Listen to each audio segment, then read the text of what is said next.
How many times do we hear people say, "Oh, I've forgotten, I've got a terrible memory"? And how many times do we hear brain injury people say, "Oh, I can't remember, I've got a terrible memory"? And what I'm saying is, in fact, feeling like you lost some memories or can't quite remember is a very common thing. It's not unique to brain injury people, but it is something that we often say.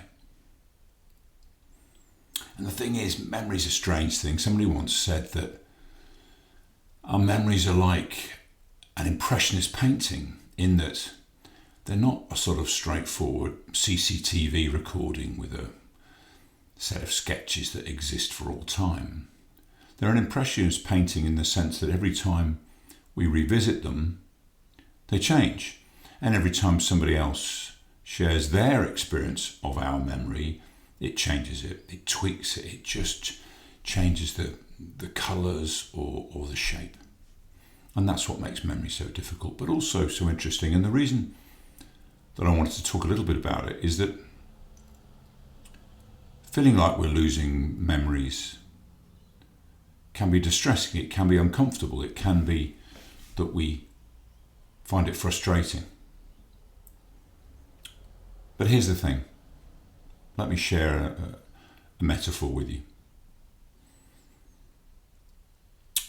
Your memory is a massive library, and at the front desk there is a librarian, very fastidious, very careful, filing everything in alphabetical order and subject order, be it school, be it holidays, be it family.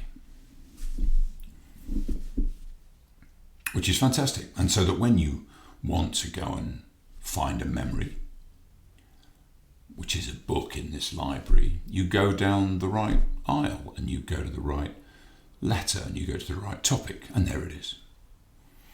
Now, even as we get older and the actual shelves get full, our very fastidious librarian, she boxes up the older memories and she puts them in bigger boxes and she marks them, she labels them, and then she takes them downstairs into the storage unit, into the basement.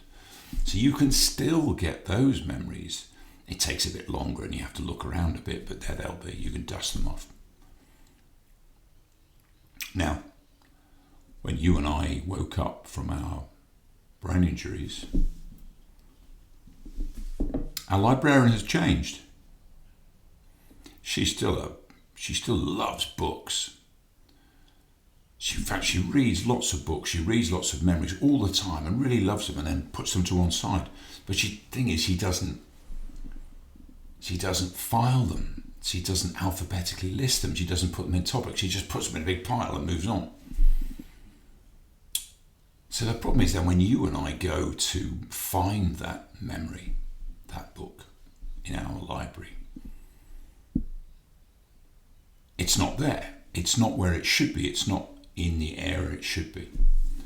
And of course, yours and my reaction to that is, well, it's gone. It must be my fault. I've got a terrible memory. But of course, using this metaphor, you can see that it's not gone. It's just that it's not filed very well. Now, the great thing about that for therapists, for us when we see our medical team, is that they can help us learn how to both file new memories and also learn how to find the old ones with a little bit of work. Now, there are two very important things to add to that, and this is really why I was interested in it. I spent 7 years looking desperately for memories of the moment of the crash, and they simply don't exist. So my librarian has wandered the aisles day and night for years, tirelessly searching for those memories. But what my psychologist and my team have helped me understand is that they simply don't exist. There is a period of time when there is no memory for me. And while I don't like that, the fact is, by recognising it and accepting it, it has stopped me wasting time and energy in looking for it. And I like that. And that's taken me 7 years.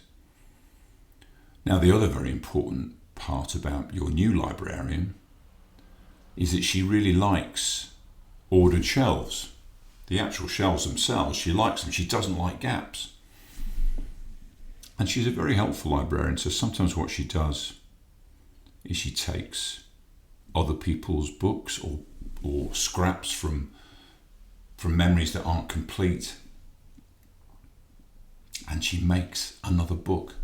She creates a book cover and a listing and a spine that says what it is. But the thing is, it's not your book. And now it's in your library and it's filed so it looks neat, but when you come to look at it, it feels like yours. That book is in your library, but it isn't yours. And so another thing that our therapists and specialists will help us with is acknowledging and recognizing that there are some memories that we feel like they're ours. They're there on the shelves, but they're not ours.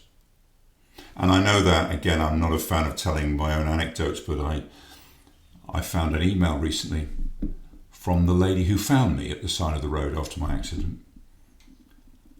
And she wrote down what happened. She wrote about finding me, with fixed pupils and face a bit sort of smashed and things and not really breathing. Now, if you ever got the scrap of my memoir where I talk about the accident,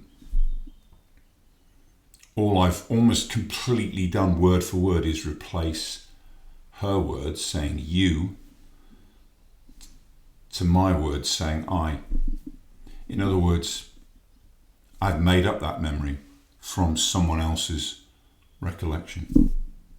Now that's okay, but obviously, it might be a very difficult memory that someone else has given me. It might be one that actually I need to admit is not mine. And so again, our therapist can help us with that.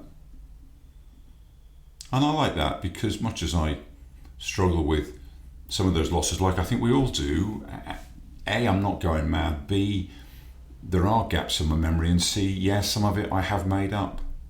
All of that is true and all of it's real. Made up memories they're not you and me trying to fool people. They're you and me trying to have neat shelves. And that's why I thought it's really important to say it's very common. It's perfectly natural. And it's just how we keep our shelves neat.